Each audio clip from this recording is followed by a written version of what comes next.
코로나 얘기 나온 김에 우리나라의 오늘 확진자 현황은 어떻게 됩니까? 김유진 아나운서. 네, 오늘 발표된 코로나19 신규 확진자 수는 542명입니다. 어제에 이어서 이틀 연속 500명대 확진자를 기록했는데요. 하지만 이건 지난 주말에 검사 건수가 감소했던 영향으로 보는 것이 맞다라는 분석이고요. 어허. 실제로 검사 건수를 좀 비교해보면 휴일과 어제 비교해봤을 때 2배 이상 차이가 나더라고요. 그래요? 그렇기 때문에 어제의 검사 결과가 수치가 반영이 되는 내일부터의 신규 확진자 수가 4차 유행이 시작됐는지 허허. 판단할 수 있는 중요 지표가 될 것으로 전망되고 있습니다. 그러네요. 그러다 보니까 지금 긴장을 놓을 수가 없어요, 한시라도. 그런데 이 와중에요. 경기도 분당에 지금 엄마들이 화가 머리 끝까지 났다는 얘기가 있는데 이게 대체 무슨 얘기입니까? 하재근 평론가님. 예, 분당의 한 초등학교 교사가 이달 2일 금요일 날 저녁에 노래방에 간 거예요.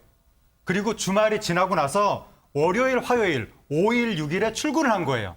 그런데 7일에 그 노래방 업주가 코로나19 확진이 됐습니다. 세상에. 그리고 8일에 이 교사도 연락을 받고 검사를 하고 9일에 이 교사도 코로나19 확진이 된 거예요. 아이고. 결국 감염된 채로 출근했다는 얘기인데 어허. 그래서 이 교사와 연관돼서 현재 누적 확진자가 15명이 나왔고 네. 이 교사가 가르치는 그 반의 아이들이 10명이 지금 확진된 상태라고 합니다. 지금요. 이 교사 때문에 일단 14명이 확진됐답니다. 교사 때문에 14명이 확진됐어요. 그러면 그리고 해당 교사반 아이들까지 지금 확진이 됐어요. 그러다 보니까 이제 이해가 되네요. 지금 그 학부모들이 머리 끝까지 화가 난 거예요. 어떻게 이럴 수 있냐. 그런데 이러다 보면 하재근 평론가님, 자, 선생님이 확진됐어요. 그러면 그 학교 학생들과 선생님 다 모두 다 검사 받았을 거 아닙니까? 여기가 다 학교니까 네. 1000명이 넘는 사람이 아이고. 1355명이 지금 검사를 받았고 야. 이게 다 끝이 아니라 앞으로 검사 예정인 사람이 71명, 71명이 검사 예정이라고 하니까 네. 어쩌면 앞으로 추가로 더 확진된 사람이 나올 수도 있는 그런 상황이 됐습니다. 일단은요. 코로나 이 확진 여부 검사도 비용도 만만치 않습니다. 일단 비용이 발생했잖아요. 그런데 비용보다도 지금 아이들이요. 반 아이들이 확진됐고 아직 검사 예정, 검사를 안 받고 남겨둔 사람도 70명이나 돼요. 지금 해당 지역의 이른바 엄마들이 많이 찾는다는 커뮤니티가 지금 들썩이고 있다면서요. 유영애 평론가님. 완전히 엄마들이 뭐 이제 뿔났죠. 안 그럴 수가 있겠습니까?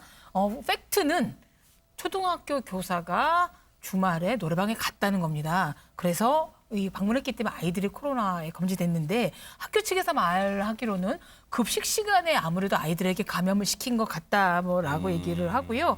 뭐 엄마들이 볼 때는 반 아이들 자기 아이들이 딴 것도 아니고 담임 선생님이건 교사건 간에 때문에 코로나에 걸릴까 두려워하기도 하고 격리시설에 또 가야 된답니다. 네. 그래서 이 선생님 담임쌤한테 구상권을 청구해야 되나 난리를 치고 지금 하고 있는데요. 네. 게다가 더 심란한 것은 네. 이 해당 교사가 자기는 격리 중에 영어 유치원에 다니 아이를 또 아, 자신의 아이. 네, 가서 거기 유치원도 지금 난리가 나서 네. 분당 지역의 맘카페가 유치원이든 초등학교 난리가 났고요.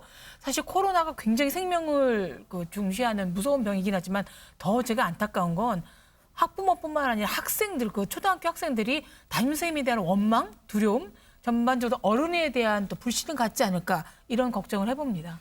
물론 조금 전에 말씀드렸던 내용들은 이른바 사실로 확인된 내용은 아니고 해당 지역의 엄마들이 많이 사용하는 그 커뮤니티에 올라온 글들이라는 점 분명히 말씀드립니다. 보통 어떤 일이 일어나면 이렇잖아요. 이랬다더라 저랬다더라 이랬대요 저랬대요 막 그런 글들이 올라오는데 그중에 여러 개가 이제 몇 개를 저희가 말씀드린 거예요. 그 해당 교사의 막내 자녀를 영어 유치원에 보냈었는데 거기도 난리 났다더라. 이런 말들이 지금 올라오고 있다는 거예요.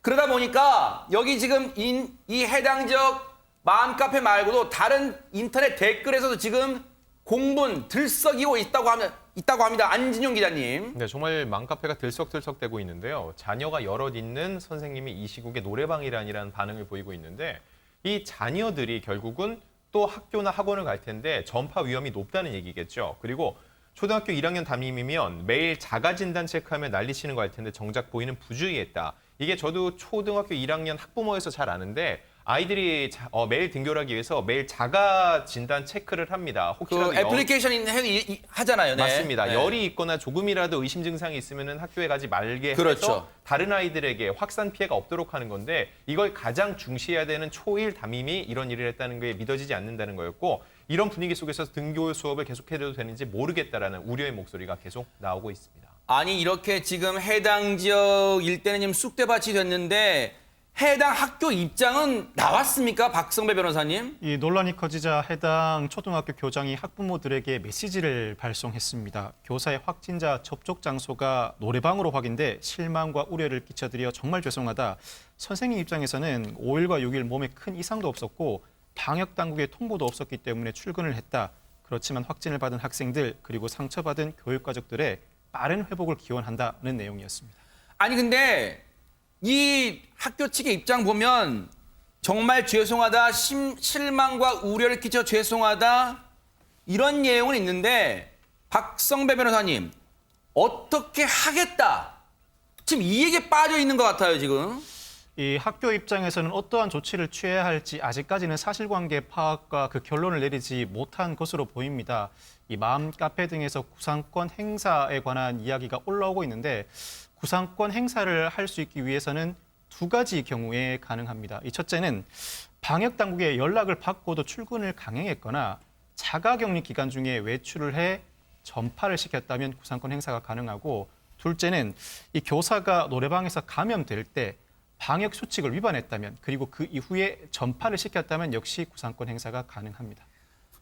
이걸 확인하기 위해서는 불가피합니다. 해당 노래방의 CCTV를 일단 확인했을 거 이미 방역 당국이 확인했을 거라고 봅니다. 그리고 학교 입장에선 그래요. 학교 입장에서는 불가피하게 이렇게밖에 얘기를 못할 수도 있어요. 일단 이렇게 얘기를 합니다. 해당 선생님 입장에서는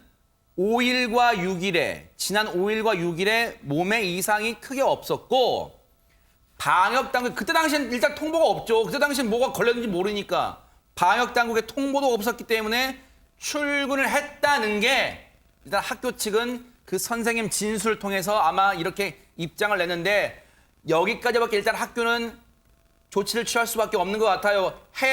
이 이후에 이제 조치는 방역 당국이 철저하게 이제 역학조사를 해야만 뭔가 조치를 취할 수 있을 것 같습니다. 이런 가운데 대전에 있는 학교도 논란이 되고 있다는데 대체 무슨 내용입니까? 김유진 아나운서. 네, 대전은 현재 보습학원에서 시작된 코로나19 확산세가 학교 그리고 학원으로 무섭게 번져나가고 있습니다. 첫 확진자가 나온 건 지난 2일이었는데요. 한 보습학원에서 확진자가 발생을 했고 이후에 중고등학교 그리고 연기 보컬 학원 등으로 코로나19가 확산된 상황입니다. 하하. 그래서 오늘까지 나온 관련 확진자가요. 무려 97명이나 되더라고요. 굉장히 우려스러운 상황입니다. 관련해서요. 방역 당국의 얘기 좀 들어보시고 이어가 보도록 하겠습니다. 4월 초 대전 동구학원에서 3개 고등학교와 3개 학원을 중심으로 97명의 환자가 발생하였습니다. 구체적으로는 학교에서 45명, 학원에서 28명, 가족 및 지인에서 24명이 발생하였습니다. 역학조사 결과 학교에서는 마스크를 제대로 착용하지 않은 점이 가장 큰 전파의 원인으로 분석되었고 학원에서도 마스크 착용 미흡, 공용 공간 내 음식 섭취 등이 위험 요인으로 평가되었습니다. 허허 이러면 안 돼요. 어떻게 요즘 세상에 요즘 시국에 하재근 평론가님 학교에서 마스크를 제대로 착용하지 않을 수가 있어요 지금. 정말 문제인데 대전시가 그 한 코로나19가 발생한 학교의 CCTV 영상을 확보를 했는데 거기에 보면 학생들이 아이고, 어떡해. 마스크를 아예 안 한 경우도 있고 하긴 했는데 밑으로 내려서 일명 그 턱스크 그 상태로 이동하는 장면도 있고 그다음에 굉장히 밀접한 상태로 무리를 지어서 어깨 동무를 하기도 하고 좁은 복도에서 한 10여 명이 함께 이동하기도 하고 굉장히 위험한 상태인데 학교에서 이런 생활 문제에 대해서 전혀 지도를 안 하는 것인지 상당히 좀 우려가 되는 상황입니다.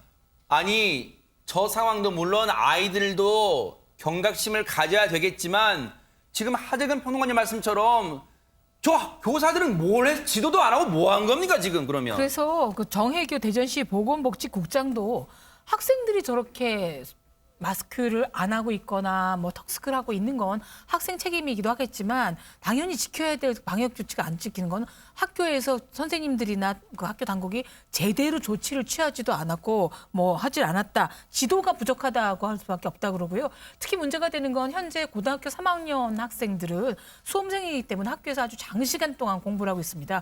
그러니까 친구들께도 가까우니까 오랜 시간 동안 얘기도 하고 하다 보니까 감염이 확산될 것 같다고 얘기를 하는데 어떤 일이 있더라도 지금 코로나 비상 시국입니다. 꼭 지켜야 됩니다. 마스크. 그런가 하면요. 안진용 기자님 지금 부산도 지금 난리가 났다면서요. 왜 그런 거예요 부산은? 네, 유흥시설에서 집단 감염이 벌어진 건데 계속 확진자가 늘어서 최근까지 26명이 추가가 됐습니다. 그래서 이 유흥시설 관련 누적 확진자는 현재 418명에 이르는 상황입니다. 지금요. 이러다 보니까 이번에 보궐선거 당선된 박형준 시장도 이 확진 검사 받기도 하고 그래서 지금 그만큼 부산 일대 확진자 현황이 지금 많다는 거예요. 지금 부산도 마음을 놓을 수가 없는 상황이에요. 그런데 지금 서울과 부산의 유흥시설 영업을 일단 정지를 시킨 거잖아요. 부산이요. 일단 적절한 조치라고 볼 수 있습니까? 현재로서는 적절한 조치로 보입니다. 이 정부가 어제부터 3주간 수도권과 부산에서 유흥시설 영업을 금지한 상황입니다. 그 여파로 사실 밤 10시까지 영업할 수 있는 일반 술집과 노래 연습장도 문을 닫은 곳이 곳곳에 보이는데 이에 따라서 부산 최대 번화가죠. 서면에 사람이 거의 보이지 않았습니다. 그 반면에 서울에는 음식점과 술집으로 사람들이 몰리고 있습니다. 이 좁은 공간에 마스크를 쓰지 않고 대화를 하는 모습을 곳곳에서 목격할 수 있는 상황입니다. 야, 진짜 이건요. 우리가 방심하는 순간 코로나19가 다시 찾아온다는 말 제가 뉴스파이터 시간에 누차 드렸잖아요. 우리의 지금 방역에 대한 경계심이요. 우리도 모르게 날씨가 따뜻해지면서 느슨해진 거 아닌가? 우리도 모르게 그런 생각을 해봅니다. 정말로 조심해야 되고요. 이 부분은 계속해서 뉴스파이터가 여러분과 함께 경각심을 가져보도록 하겠습니다. 이런 가운데 오늘요. 지금 코로나19 방역 서울형 지금 방역 수칙을 내걸면서 논란의 중심이 되고 있는 오세훈 서울시장이요. 오늘 저희 MBN의 종합뉴스에 김주아 앵커가 진행하는 종합뉴스에 출연해서 직접 그간의 논란에 대한 내용과 그 핵심이 무엇이고 서울형 거리두기의 핵심이 무엇인지 조목조목 밝힌다고 하니까 많은 시청 부탁드리겠습니다. 그 내용을 확인해 보시기 바랍니다.